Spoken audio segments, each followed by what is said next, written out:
Hello, everybody. Welcome to another episode of the Thriving Adoptees podcast. Today, I'm delighted to be joined by Rhiannon Franklin. Looking forward to our conversation today, Rhiannon. Yes, me too. Brilliant. So, this is possibly the longest organization name that we've ever had on the show, right? So, it's the Yeah, CNFCAA, which stands for the Central Missouri Foster Care and Adoption Association. That's right. Yeah. that's correct. Yeah, and It is a Rhiannon is mouthful. a mouthful. Yeah, and Rhiannon's in the Ozarks, so we would be talking a lot about Ozarks and how that is filmed in the summer, and clearly Yes. uh, Central Missouri is cooler in the winter than it is Yeah. in the summer. Very Quite a cold. big, It can be very cold. very cold. Yeah, yeah. So thriving. What does thriving mean to you, Rhiannon? It can mean several different things. But thriving to me just means that I am able to learn and grow and,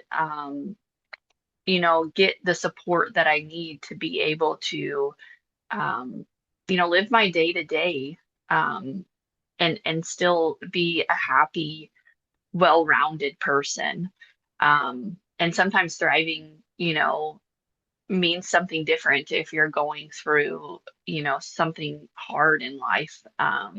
Recently, I had had some medical concerns with my daughter. And so thriving during that time looked a little different. It meant, I was thriving with no sleep and lots of doctor's visits. And so I think thriving means differently in different seasons of life. And what do you have to help you thrive during those moments in your life and how you can adapt and thrive through them. Yeah, I love the breadth there. I love the breadth because if I ask that question and somebody just says one thing, it means Yeah, it kind of limits yeah, my scope for the conversation there, yeah. right? So I love the breadth. That the kind of learning and grow. Uh, I've been distilling down what I've learned over the last five. It's coming up 5 years since doing the podcast. So for the Wow. last 18 months or so, I've been distilling that down and fine tuning that and Hmm. what it looks like, what thriving looks like, and learning and growing are one of Yes. the major themes from the of, from the whatever 640 odd episodes that we've done Wow. so That's a far. lot. That's a lot. Yeah, Yeah. that's a lot. Um, so I was reflecting back on the reason I do the podcast. Um, and it came from a painful moment. And I think I've been aware of that for quite a while that we often learn in the toughest Yeah. in the toughest stuff. Uh, so, do any particular moments stand out for you in terms of learning from the tough Thriving. stuff? Yeah, in terms of learning Yeah. and growing, and how the tough stuff catalyzes Yeah. that learning and growth. So I would say two moments that are reflective in my life that maybe three, but really, so I was around 7 when my parents got divorced, and obviously that's a huge change in your life. And so we relied on my grandparents a lot, and they were probably the most stable in my life during that time. And so even now as an adult, there are lots of times that I lean on them um, quite a bit. And then, um, when I got into college, I actually went to college to do something totally different than what I'm doing now. I went to college to become a physical therapist, and I was playing sports. And I put myself through college, so I knew I had to have a job. So those two options were not an option then. About a semester in. I was like, I have to have a job. I can't pay for my bills. And so I quit sports and I went to just a general education for a while, and took some psychology classes and started learning more about myself and ways that I, was struggling through some of that old, younger me. Um, and so then I chose to do a double major in psychology and criminal justice. And then years later, 10 years later to be exact, I went on to get my master's in early childhood and family development because I really wanted to hone in on why those early years of children's lives are so important and how it affects our brain later in life. And then fast forward to now, my oldest daughter is 7, and she is the exact age that I was when my parents got divorced. And some of the emotions that I see, I'm like, oh my gosh, why is she so sensitive and why is she crying over this? And I reflect and look at myself as a 7-year-old, and I realize that there were times where I um, was not able to have those emotions because of, what my parents were going through and being emotional during those times where they're dealing with their own emotions. I don't fault them for anything, but they definitely could not have handled my big emotions during that time when they were having big emotions themselves. And it's taken me 30 plus years to figure all this out, right? And my own daughter and her own emotions for me to reflect and then reflect with my therapist about why I'm feeling this way of her big emotions. And so we reflect a lot in our house about emotions and worry and um, why maybe we the big emotion is okay, but why we can try to have steps to move through the emotion, if it's really not something that we should worry so much about. But I know reflecting that it was like those kind of pivotal moments in my life that I reflected on, and those were big moments. Yeah. So a 7-year-old suppressing emotions because Hmm. her parents are Yeah, having big emotions yeah, seems like big, right? yeah, yeah. And kind of beyond you, beyond what a Hmm. 7-year-old should have to Yeah, do, right? yeah. Or and I guess it's also it kind of reflects a fear of our a fear of your Yes. emotions. Yeah. Yeah. Yeah. I And was sorry. honestly, I can say that I was not a real emotional kid until I had my daughter. And that was probably the first time that like the floodgates opened and I was like really emotional. Um, and it was probably because they were suppressed for so long. I mean, not saying I never had emotions, but like I never let myself feel as much as I did until that point in my life. Yeah. I was into well, no, I was talking to an adoptee Hmm. who's a mum, and she said that actually her giving birth was the first time that she really felt everything Yeah. similar to you. Yeah. It's an emotional time Mm. with Yes. just the hormone changes, right? Yeah. As well as the stuff that we can't the stuff that's happening within the body is Yeah. Yeah. yeah. One of the one of the things that kind of popped into my head about a potential a commonality really between what uh, adoptees think and feel and what kids whose parents get divorced feel as well is that kids whose parents get divorced can sometimes think it's their fault somehow. Yeah. Of course. And did was that did that happen for you? Yes. To what? Yeah, Yes. Yeah. Well, yes, and there was like another piece of this where I have an older sister who does not have the same dad as me. And I did not know that. Did not know at all that we had different dads until my parents got divorced. So And then, there's um, further destabilization, right? yeah, yeah, yeah. Because then, she sometimes visited, but sometimes did not go with us. She's 6 years older than me, so there's a little bit of an age gap. And it was just a really weird time to find out, that, oh, your dad is really not the same dad, and why haven't you seen your dad, and where is he? And um, you know, she also was going to be adopted by my dad, and then wasn't. And so there's a piece for her of, a little bit of, now I don't have a dad. I didn't have a dad, and now I really don't have a dad. Yeah. So I go back to that piece. You mentioned adoption, but you didn't know that.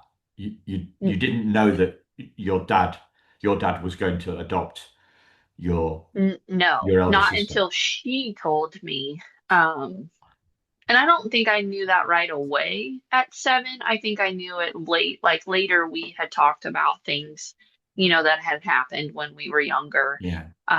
All three of us, that I have a younger sister too, who's almost 4 years younger than me. We were spread out. Yeah. And we talked about things, that had happened in our life, and, people that we had stayed with or lived with through kind of that time of my parents just trying to figure it out, right? Like, I've come to a point where, I can have conversations with both my parents and not feel like angry with them or anything like that. Now, 7-year-old me, teenage me, oh yeah, Yeah. definitely an angry.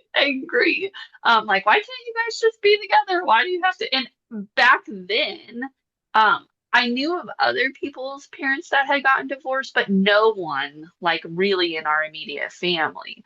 So it was just weird. It was just different and weird. And why can't we have birthdays together, right? Why can't we have Christmas together? So it's that whole back and forth. And so for me, reflecting forward in the work, that I do, I feel like that's probably how a lot of, adoptees or foster children feel, is that they're they're taken, and now why can't I have birthdays or Christmas with my family, or where are they? And um, why don't they want to come see me, or all those emotions, and how do you deal with those as a kid? You don't, or not well, or they come out in big emotions. I don't like saying behaviors. I like calling them big emotions, because it really is emotions that you're dealing with, that sometimes as a kid you don't know how to project that or how to say it. And so it comes out in an emotion. Yeah. What about the fact that your daughter's having similar emotions, but she's not going through the same experience? Yeah.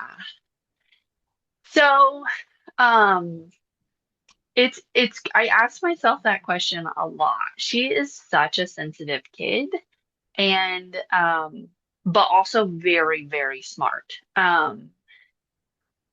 And so it's really hard. I don't know. I would assume, all normal kids, or what is normal, right? But all kids probably go through big emotions, right? And how to regulate. And it depends on, do you have an adult who can help them through those emotions? Because they do learn from us, right?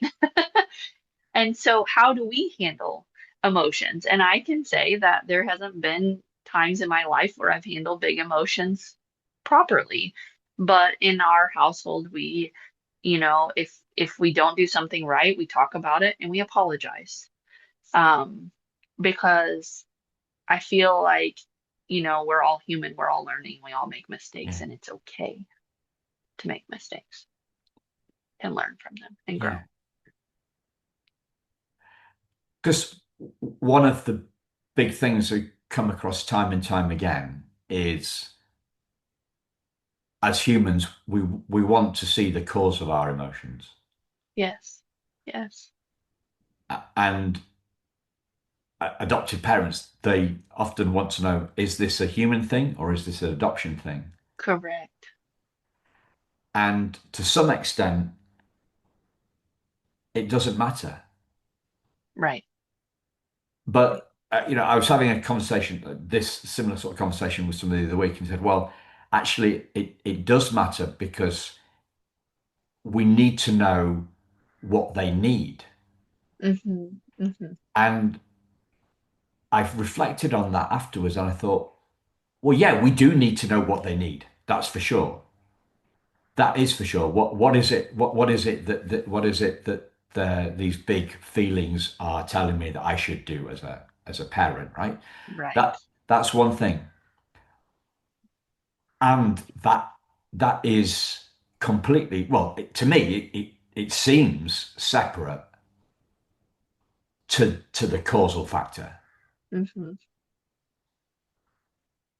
And so as I started to say that sentence, I was pretty sure of myself, but then I wanted to kind of give you a little bit more latitude. And what do you make, do you get my logic here? Yes. I mean, I get that question.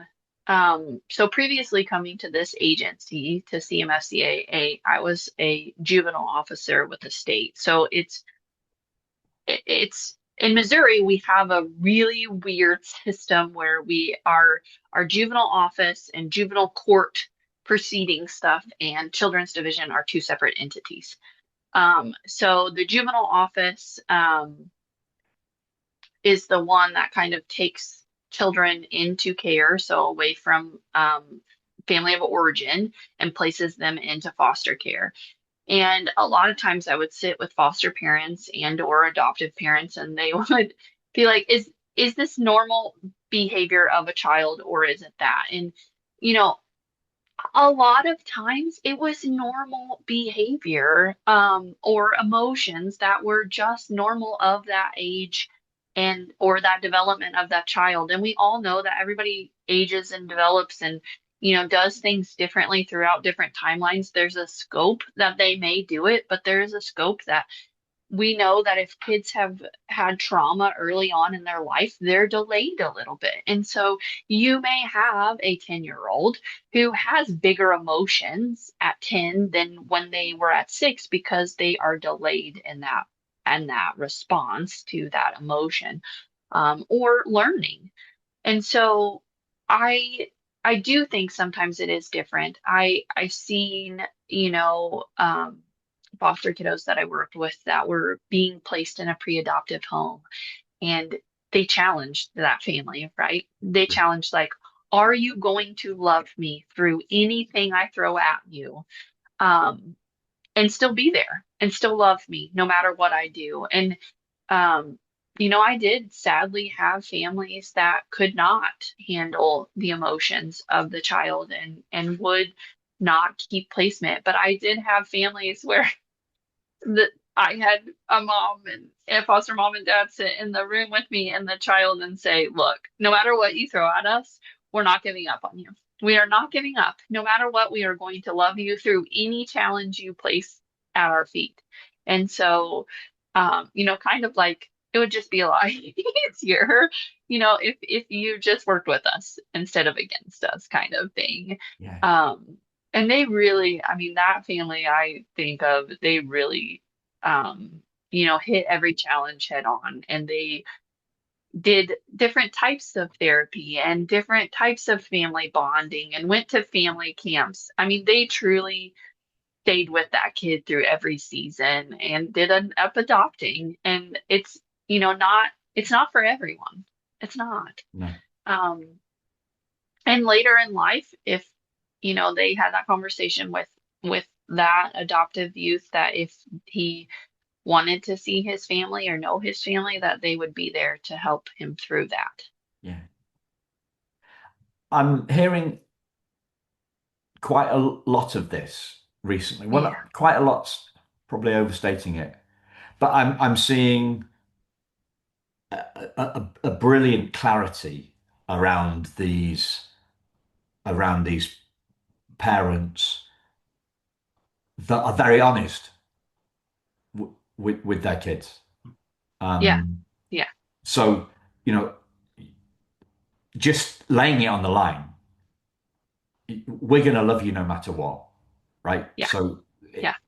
or I heard another one, a foster mum that I interviewed a couple of weeks ago. She often fosters older teens, and she'll say to them, "Look, I'm not going to deny your trauma, right? But you've got a choice here. You can either succumb to the trauma, Right. or you can rise above it." And I think that takes such bravery to be that honest. So that, on one level, I think that's so brave. And another level, I just wish that everybody could see that choice, Yeah. because I see so many people who don't see a choice, who Right. feel that they are destined to be stuck with Hmm. their tough emotions Yeah. forever, and they don't they kind of like they can't see a way out. And as I say that, I'm realizing why this is so big for me. And Mhm. it's because I thought, after reading The Primal Wound, I thought that there was no healing. Yeah. I didn't see the option of rising above the trauma Mhm. for a while. I thought I was stuck with it. And then, hey presto, I realized that I wasn't. But But it is hey a lot presto. of, It's a right. magic thing, right? Yeah. It almost comes as a magic. There's no I didn't look at myself in the mirror, Hmm. or, and write five affirmations down saying I must rise above my trauma. That's it wasn't a mindset thing. It wasn't a thing that I made, an insight that I It made just happen. happens. It just happened. I agree. It just happened. Yeah. And because it just happened, it's very hard to explain the process. Yeah. Yes.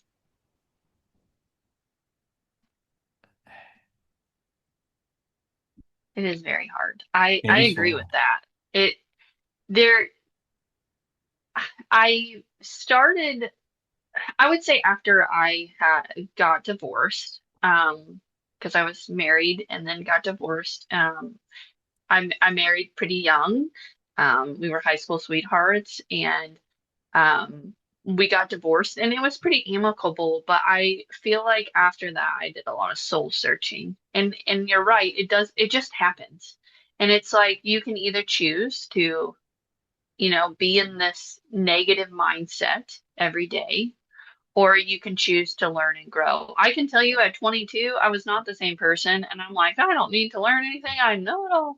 But every day I try to look at something that I learned. Like every day, what is one thing that I learned from today? And I feel like if everybody did that, they'd probably see they are learning something new every day, Yeah. or a different way to do something every day. Just to be clear, your 7-year-old is with your second husband, right? Yes, Yeah. yes. I Okay. had Just no no kids kids with the first one. with my first husband. And I honestly did not think I could have kids.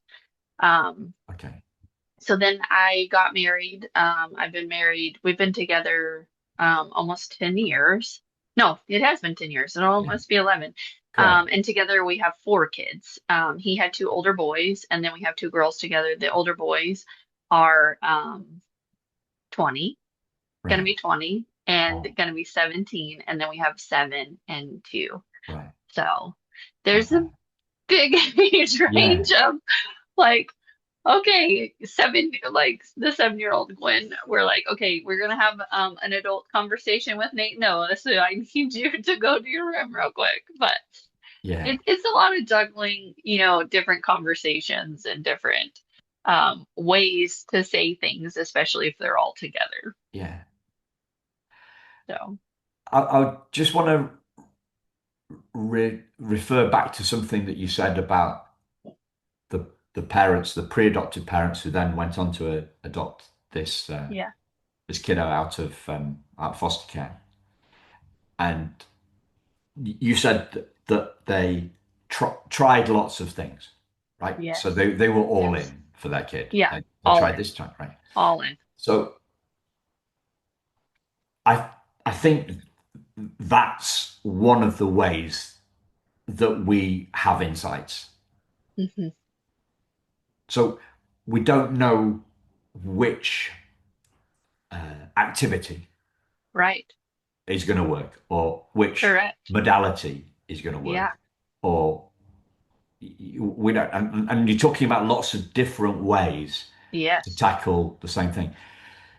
So I'm keeping on going. So Yeah. for me, it's about creativity. It's Hmm. about persistence and just sticking at it. And our the kid knowing that we're gonna stick with them. We're gonna be stuck to them. They're gonna be stuck with us, and we're gonna stick at it in terms of Yeah. we we're going to find a way that works, that Mhm. that catalyzes the magic. Yes. So persistence is the way that Yeah. is Yeah. the way that Definitely. maybe that the Hmm. mindset shifts, the idea Yeah. shifts. We this kind of goes along with that a little bit. So our agency usually does two conferences for foster or adoptive or kinship families, and we're combining them into one to look more like a family camp style conference where they will still learn some things, but we really want to build this conference around like family, like almost like team building, but it's family building where they do activities together and they learn and grow together, especially if they have older youth in their home. So, one thing we talked about, and it came from us talking as an agency about our different communication styles, and I know this in my own home is, we all communicate differently and we all learn differently. And so we talked about could we have someone come in and teach that family how they communicate and how their different styles and how, if you have, I'm just using myself an example, but like if you have what I would call a driver, right? It's like they're more going to take charge and lead and do the conversation, and then you have somebody who's more like the caboose and they're just going to go along with the driver. Well, sometimes the driver can really mow over the caboose, right? And the caboose could really get their feelings hurt. And so how can we have both these come together and communicate effectively because we see that even in our own families. And so that's one thing that we talked about. And I just think about like some of the families I've worked with throughout my career is if we had really set them up with the tools in their tool chest to know how each other communicate, wouldn't that be a wonderful world? Because we would know, okay, if I say it this way, it's going to upset them, or they're going to take this as, I'm saying it as an insult when I'm really not. I'm just trying to be direct. So that's one thing that we're looking at. Other things is just a lot of family bonding and tools for them in their toolkits to take home, like to leave our conference and take home to have in their tool chest, but both parents and youth. Yeah. I want you to take you back a step to Yes. you talked about the ability to handle emotions, and the Hmm. context was the adoptive parents' ability to handle their Hmm. kids' emotions. Hmm. And I'm wondering what light you have to share on that. Because when I think about what the most impactful things that adoptive parents have shared with me, they talk about realizing that raising adopted kids isn't about Correct. fixing the kids. Yeah. It's about growing their capacity to Yes. not take their kids' trauma personally Yes. Yes. and ability to handle our kids' emotions Hmm. is very similar Yeah. to that. Um, so what's that about? What can you share with us about growing that capacity? Well, I agree with everything you just said. It is about, learning how to help them and not try to mold them into what you feel they should be is just, embracing everything about that child. But like, I think as any parent, right, and especially adoptive parents, we have to reflect on our own emotions and how we self-regulate within. Um, we have a program here. It's called we call it the three P's, but it's placement preservation. And basically, they're going into the homes where, you may have a disruption based on some emotions and how we're regulating those emotions. And so one of the tools that we teach both the kids and the adults is we use it's called Open Mind by Dr. Monica Jackman. And it's really reflecting on how we deal with the emotion ourselves and self-regulate before we can deal with the emotion that is being presented in front of us. Um, and it takes a lot of patience within yourself, a lot of patience and persistence and calmness, like pause, take the 10 seconds before you respond. Um, and it's okay if you don't get it on day one, day two, it's just, can you reflect enough within yourself to make to want to do the change? And it's okay if you don't at first, and it's okay to say sorry, for not being self-regulated yourself. But it's a lot of self-regulation. Yeah. When we get near this, I often reflect back about reading an emotional intelligence book years ago Yes. and how I don't, and how emotional intelligence, it's all about us first and then it's Right. about other people, right? So Yeah. it's self-regulation rather than, it doesn't Correct. start with how to regulate our kids, it starts with how to regulate ourselves. Regulate ourselves. Yes. Um, and I also reflect that I don't see a lot of that around. Yeah. I don't It's see hard. it. Well, no, no. I mean, sorry. I mean, I don't see. It is hard, yeah. But I don't see a lot of use of the word emotional intelligence. Oh, I agree. I Then agree. like, is it gone out of fashion? Like, ha- has somebody created something new? Yeah. Because it's a bit like diets, right? Yeah. Yeah. So if There's just like several just and you just try them. eat less. Yeah. Yeah. Eat less, move more. How hard can it be? And yet we Yeah. have this gazillion Yeah. dollar stroke pound stroke, Yes. whatever euro Everything. stroke. We have this money that kind of you have to kind of promise somebody new, Hmm. Hmm. promise offer something new to somebody Yeah. before they're going to buy it because they Hmm. said I've tried everything else. Yeah. Well, like, why don't we say like this emotional intelligence stuff? um, why does it go out of fashion other than marketing ploys? You know, Right. Exactly.